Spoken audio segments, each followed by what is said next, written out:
Hello friends, hope you all are doing great and well. Myself, Danish Siddiqui. I am advocate by profession. अभी तक हम लोगों ने previous session में discuss किया था about the introductory part of history of India.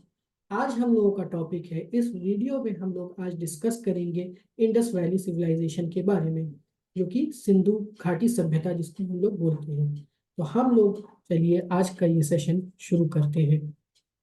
इसको short and precise form में for the purpose of preliminary exam के लिए हम लोग इसको डिस्कस करेंगे। आप सभी लोगों का मेरे चैनल पे वेलकम है, माय चैनल डीलेक्स लीगल। तो आज हम लोग इसको डिस्कस करेंगे Indus valley civilisation, that what is Indus valley civilisation. क्या हम लोग इससे समझते हैं कि ये क्या है टर्म इंडस वैली सिविलाइजेशन।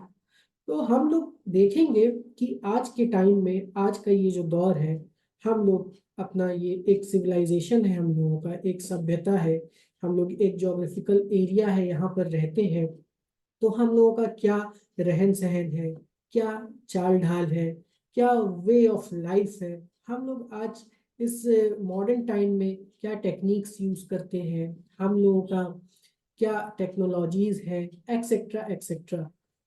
तो आप जाएंगे अगर बैक हिस्ट्री में, आज से 3 से 4 हजार साल पहले के करीब, तो उस that particular period of time में भी एक सिविलाइजेशन का एग्जिस्टेंस था, जिसको हम लोग कहते थे इंडस वैली सिविलाइजेशन। इससे हम लोगों को ये पढ़ने में इस तरह से आता है, जैसे कि आर्कियोलॉजिकल सोर्सेस हम लोग पढ़ा गया था। तो जो डिगिंग का हम लोग पढ़े गए थे, एक्सकवेशन साइट्स जो थी, तो उससे ये सारी चीजें निकल के आई थी, जो कि एक पूरा पूरा सिविलाइजेशन था और उसमें कई इंपॉर्टेंट टाउन्स हुआ करते थे। तो उस वक्त के दौर में कैसे लोग जीते थे, कैसे उन लोगों का रहन सहन था, क्या वो लोग खाते थे, क्या पहनते थे, क्या उन लोगों का वर्क हुआ करता था, कैसा उन लोगों की टाउन प्लानिंग थी, कैसा उन लोगों का डॉकयार्ड हुआ करता था, कैसा उन लोगों का ग्रेट बाथ हुआ करता था, ये सारी चीजें जो है at that particular time of period में कैसे हुआ करती थी। तो उसी को हम लोग कहते हैं इंडस वैली सिविलाइजेशन। अब आगे हम लोग चलते हैं, इसको पढ़ने से पहले हम लोग डिस्कस करेंगे कि ये एग्जिस्टेंस में कैसे आया था। इसका पॉइंट ऑफ व्यू हम लोग समझेंगे कि ये क्या है, ये इंडस वैली सिविलाइजेशन। तो जैसा कि आप स्क्रीन पे देख पा रहे हैं मैप, ये है मैप ऑफ इंडिया। तो आप ऊपर देखेंगे माउंट कैलाश है, माउंट कैलाश से होते हुए ये जो आप देख रहे हैं लाइन ये बह रही है, ये सिंधु नदी है। ये ऊपर से बहते हुए आपका नीचे आके गिरती है, कहाँ पे गिरती है, साउथ वेस्ट की तरफ, या आप तक जाती है साउथ वेस्ट की तरफ तक, ये सिंधु रिवर है। तो at that particular period of time पे जो है, करीब 3 से 4 हजार साल पहले, ग्रीक्स आते थे वेस्ट से। किस लिए आते थे, for the purpose of trade करने आते थे।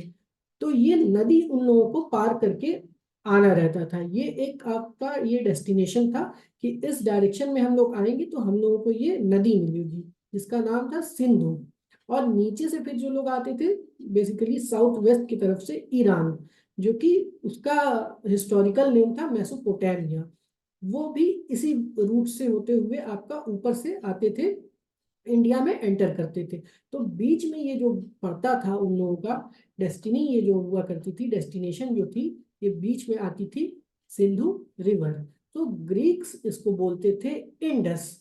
और फिर इंडस वैली के पास आप देख सकते हैं माउंटेन्स हुआ करते थे यहाँ पे, अभी भी है वैलीज, आपकी वैलीज हो गई, माउंटेन्स हो गए।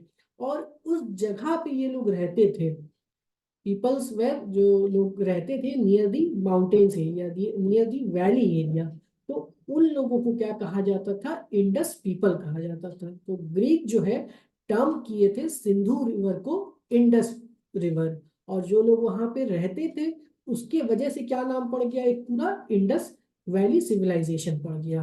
तो इस तरह से आपका था, इधर आपका प्रेजेंट टाइम में अपना ये इंडिया है, इंडिया का मैप है, बाकी जो major portion of Indus valley civilisation था वो पाकिस्तान में आता था।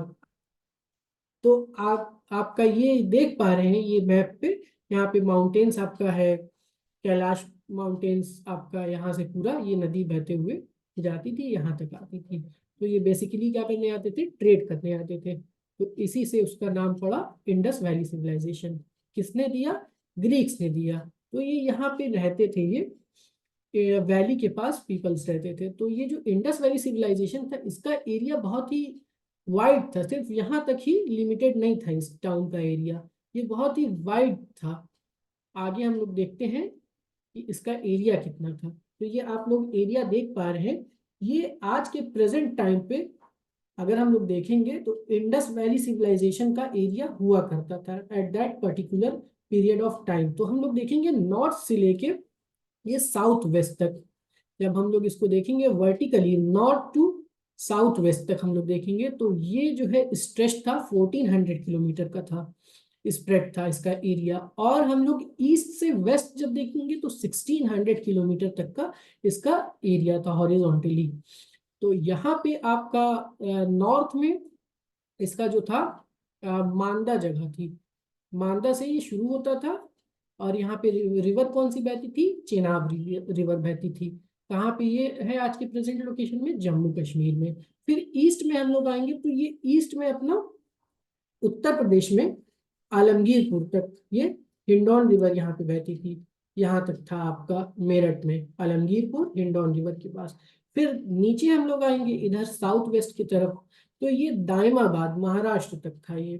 फिर हम लोग जाएंगे वेस्ट में तो ये बलूचिस्तान पाकिस्तान अफगानिस्तान के बॉर्डर पे, यहाँ पे कौन सी रिवर बहती थी, दास्त रिवर यहाँ पे बहती थी। ये आपका ये स्प्रेड था इस तरह से पूरा ऊपर से लेके नीचे तक। मांदा हो गया जम्मू कश्मीर में, चेनाब नदी यहाँ पे, फिर आपका आलमगीरपुर ईस्ट में, और फिर साउथ वेस्ट में गोदावरी, फिर यहाँ पे आपका वेस्ट में बलूचिस्तान। सो ये आप अभी का प्रेजेंट का ये एरिया है। तो ये था इंडस वैली सिविलाइजेशन का introductory part.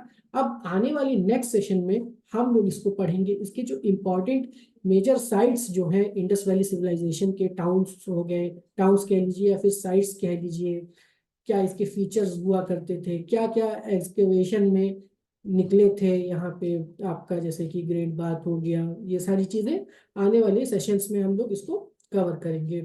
So hope so ये सेशन आप लोगों को अच्छा लगा होगा। अगर ज़रा भी ये आपको इंटरेक्टिव लगा हो, इंफॉर्मेटिव लगा हो, तो इसको लाइक सब्सक्राइब एंड शेयर करिएगा।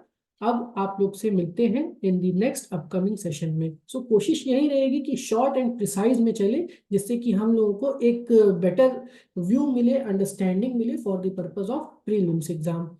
सो आप लोगों से नेक्स्ट सेशन में मिलते हैं। Till then stay connected and stay motivated, and bye bye.